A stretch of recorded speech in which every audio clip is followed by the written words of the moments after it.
announced over $700 million in new funding to intensify the fight against COVID-19 abroad, respond to humanitarian crises exacerbated by COVID-19, and support a global recovery while preparing for future pandemic threats.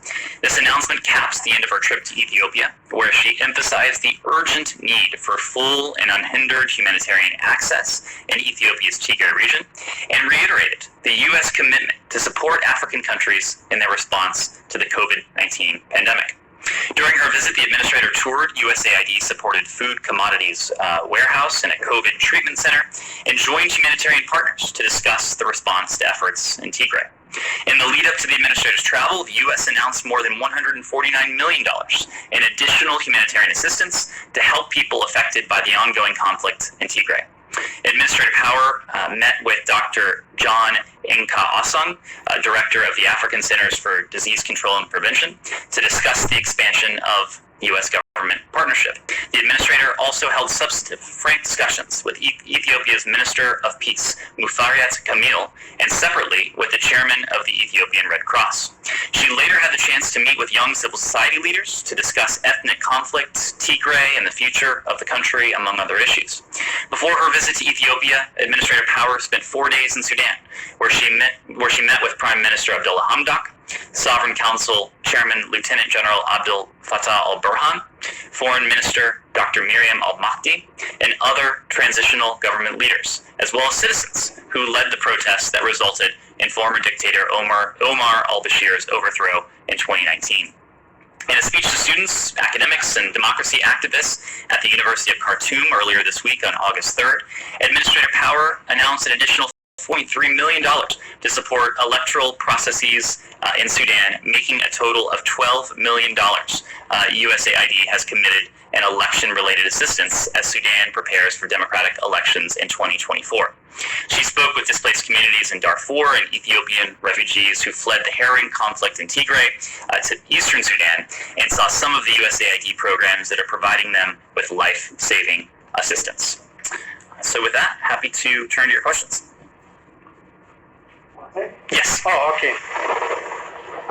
Thank you, Ned. My name is Maskin from TV Ethiopian Broadcasting. I have two questions for you. Please be patient. And Ned, these questions are not only mine. They are also questions of millions and millions of Ethiopians around the globe. 2 weeks ago, when I got a chance to ask Jen Psaki a question at her White House press briefing, she responded, I quote, I would point you to State Department. I know my colleague Ned Price is briefing later this afternoon and giving you more details on what our work is. Since this press briefing is a pooled press coverage, I was not able to come soon to ask you this question. And I'm glad I'm here today, Ned, and here is a question I asked Jen Psaki, and I want you to answer it for me. The United States and other countries have been supporting and into the fighting in the Tigray region. And at the first step, as you know, to end the fighting, the government of Ethiopia declared a unilateral ceasefire and pulled out the troops from the Tigray region. But TPLF, the Tigray Liberation Front, rejected the ceasefire, calling it a sick joke. And the TPLF continued the war, especially by deploying child soldiers in this conflict. And if the war continues, there are thousands and thousands of people will die. Ned, what is the Biden's administration statement on TPLF's refusal to accept the ceasefire and the use of children as soldiers? Thank you. Well, thank you for that question. There are a couple pieces there. One, I want to be very clear on these allegations that the TPLF is recruiting child soldiers. We are very much concerned by these reports. We take these allegations very seriously. We reiterate our call for all parties to adhere strictly to international humanitarian law, and for those responsible for violations of international humanitarian law and human rights abuses to be held accountable. When it comes to the broader conflict, we have made this point before, but again, it bears repeating. We call on the TPLF We call on the Amhara regional forces. We call on the Eritrean Defense Forces, on the Ethiopian National Defense Forces, and associated regional militias to end this crisis and to move towards a negotiated ceasefire. In our mind, this is what is most important. Ending the conflict, moving toward that negotiated ceasefire, and providing the level of humanitarian access that the people in Tigray need, of which they are in dire need. The Ethiopian government and the TPLF need to begin ceasefire negotiations immediately and without preconditions.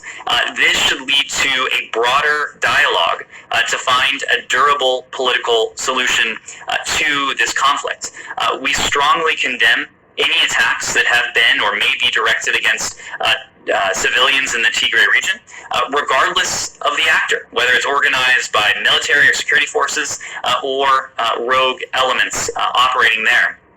Those who commit such acts, as I said before, must be held accountable.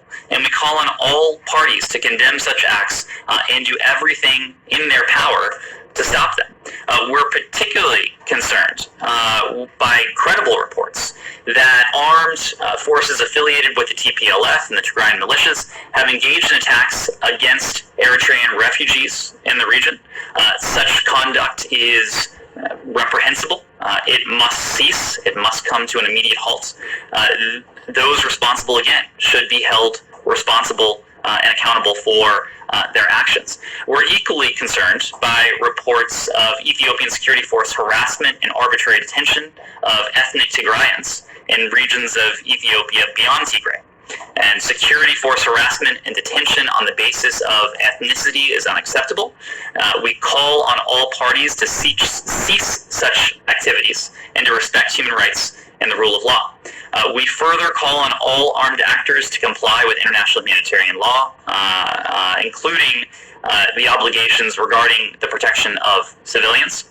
As we consistently stated, any effort to change Ethiopia's internal boundaries by force is unacceptable. Any issue of national importance is an issue for the Ethiopian people to decide through consensual dialogue and democratic processes, not through violence. And that is why we have put such a priority on this negotiated ceasefire. That is what we have continued to urge, urging the parties to come together immediately without preconditions, just as we push for increased humanitarian access so that the long-suffering people of Tigray can be in receipt of that relief.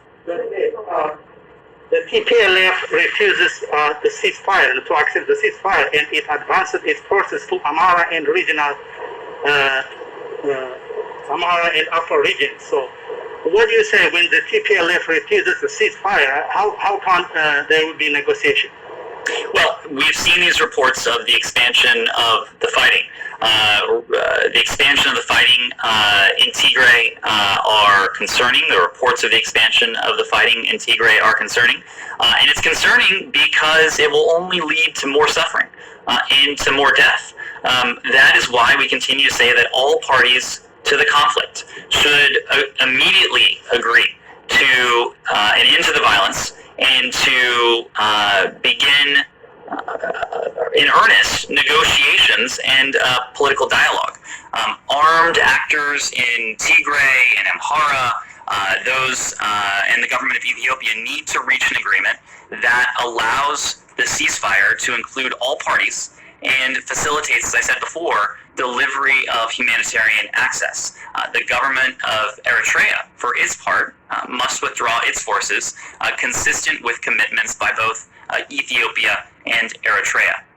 Please. My final question is, during your press briefing, you often call TPLF forces military forces.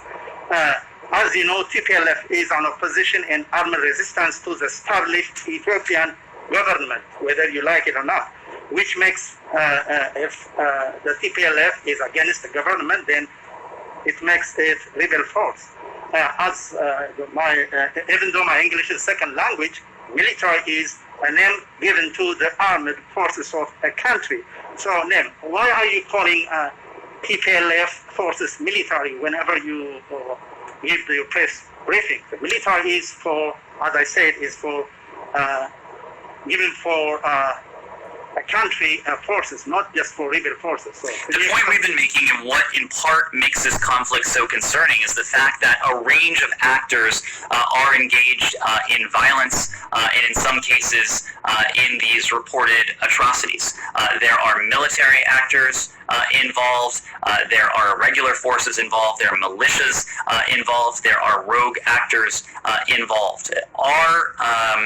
What we have been pushing for is for the Ethiopian government and the TPLF to begin these ceasefire negotiations immediately and without preconditions, just as we call for all armed actors in this conflict. And unfortunately, there are many.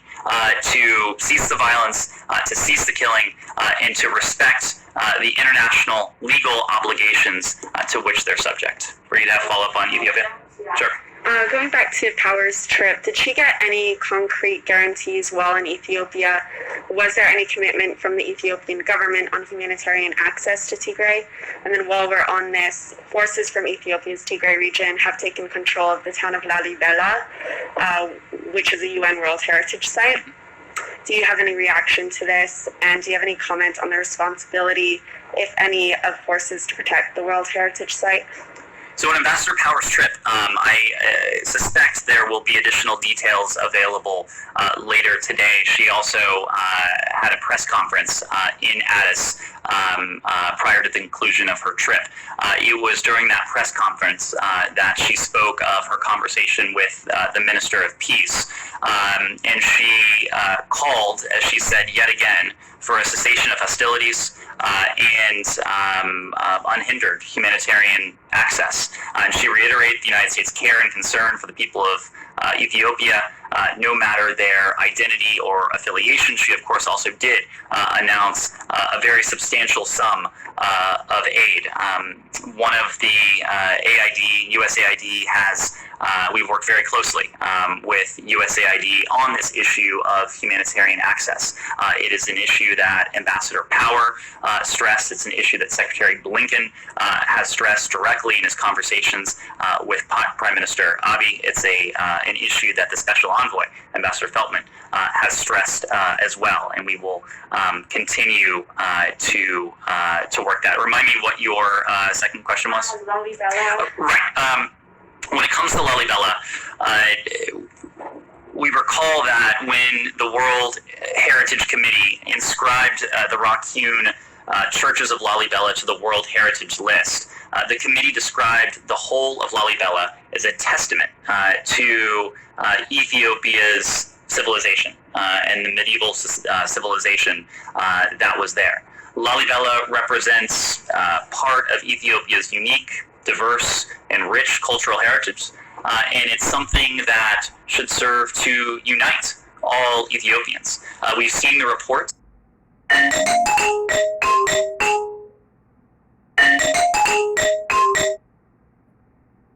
that Tigrayan forces have taken Lalibela. We call on the TPLF to protect this cultural heritage. We also on all parties of conflict to end the violence, as I said before, to initiate talks to achieve a negotiated ceasefire, and for the TPLF to withdraw its associated military forces immediately from the Amhara and Afar regions. At the same time, we renew our calls for the Amhara regional government to withdraw immediately its associated military forces from Western Tigray, and for the Eritrean government to withdraw its military forces permanently from Ethiopia. All parties, as we've said, should accelerate unhindered delivery of humanitarian assistance to those affected by the conflict, and the commercial blockade of Tigray must come to an end. Yes, Connor. One last follow-up on this. As you said, Minister Power met the Minister of Peace, but she did not meet Prime Minister Abiy or other senior Ethiopian officials. Do you believe that she was snubbed in not having these meetings? And do you think, to Daphne's question, that your point about humanitarian access is being heard within the Ethiopian government? In terms of the meetings that Ambassador Power had, she was able, as we said before, to meet with the Minister of Peace. She was able to take part in a very frank conversation with the minister about these issues. We seek to engage, and we have engaged Ethiopia's leadership at various levels. The Minister of Peace in the past, Secretary Blinken, Ambassador Feldman, have had conversations with Prime Minister Abe. We have been very clear with the Prime Minister about the need for this humanitarian access, about the need for this for ceasefire talks to start, and for a negotiated ceasefire to be on the table as an immediate priority. Yes. Ned, what do you say to those millions of Ethiopians who believe now the United States is supporting TPLF? We have been very clear that we are supporting and we are standing with the people of Ethiopia. In the case of Tigray, we are doing all that we can to support the people of Tigray who have suffered tremendously from this conflict. We're doing that in a number of ways, through the provision of aid, our calls for expanded humanitarian access, but on a political and diplomatic level, to bring the parties together, the Ethiopian government and the TPLF, to arrive at a negotiated ceasefire, just as we call on all of the armed actors in this conflict, to halt the violence, to cease some of these atrocious attacks that in some cases reportedly have resulted in